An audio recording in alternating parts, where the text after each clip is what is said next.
যুগের এক বাদশাহ, তার অভ্যাস ছিল কবিতা শোনা, নতুন নতুন কবিতা শুনে পুলকিত হতেন।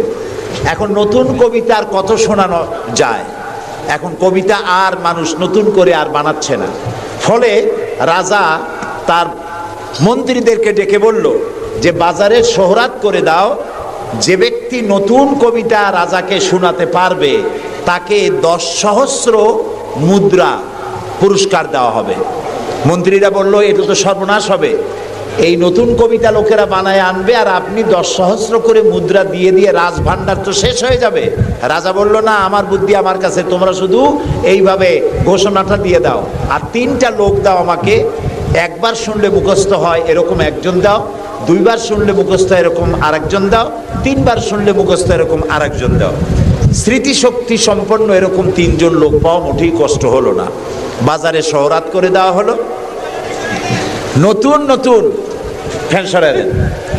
নতুন নতুন কবিতা তৈরি করে কবিরা আসতে লাগলো, দিচ্ছে। আপনারা থামেন না, আমি তো বলে দিয়েছি, ফ্যান সরাই দেন পিছনের দিকে, পিছনে লাগাই দেন আমার পিছনে।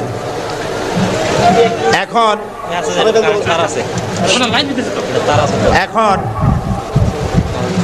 কবিরা কবিতা রচনা করে নিয়ে আসছে, নতুন কবিতা শুনতেছে রাজা। কবিতা শুনে শখ মিটাইয়া রাজা বলছে এটা কি একটা নতুন কবিতা হলো কবি, এটা তো আমি জানি।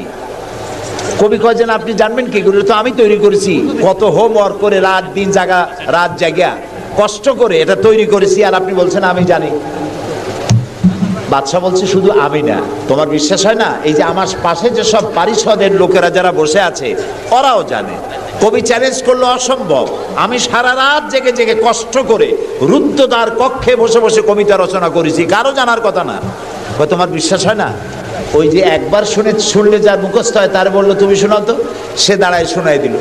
2বার শুনলে যার মুখস্থ হয় তার তো 2বার শোনা হয়ে গেছে, বললো তুমি শোনাও, সেও শোনাই দিল। 3বার শুনলে যার মুখস্থ হয় তার তো 3বার শোনা হয়েছে, বললো তুমি শোনাও তো, সেও শোনাই দিল। কবি বেচারা বেকুব হয়ে হেঁটে গেল। এরকম কবিদের কাছ থেকে নতুন নতুন কবিতা শুনে শখ মেটাতে মেটাতে এক চালাক কবি অবস্থাটা বুঝে ফেলেছে। সে বুঝে এক কবিতা তৈরি করে এনেছে, এনে বলছে জাহাপানা আমি এক কবিতা এনেছি। বললো না যে নতুন কবিতা এনেছে। বাদশা বলল শোনাও। কবি কবিতা শোনালেন। তার কবিতার অর্থ ছিল এরকম যে হে রাজা, আপনার পিতা আর আমার পিতার সাথে ছিল গভীর বন্ধুত্ব। এই বন্ধুত্বের সূত্র ধরে আপনার পিতা আমার পিতার কাছ থেকে 10 সহস্র রৌপ্য মুদ্রা ধার করেছিলেন। চুক্তিপত্রে লেখা ছিল আপনার পিতা আর আমার পিতা মরে যাওয়ার পর আপনি আপনার পিতার উত্তরাধিকার সূত্রে আমার পিতার কাছে দেনা হিসাবে 10 সহস্র রৌপ্য মুদ্রা আমাকে পরিশোধ করবেন। বাদশা শুনিয়া চিন্তা করলো সর্বনাশ, আমি যদি বলি যেটা আমি জানি আর সাথের লোকেরাও জানে তাহলে তো সাক্ষী প্রমাণ হয়ে গেল, তাহলে তো 10 সহস্র মুদ্রা না রৌপ্য মুদ্রা দেওয়া লাগবে, কি সাংঘাতিক কথা। রাজা তখন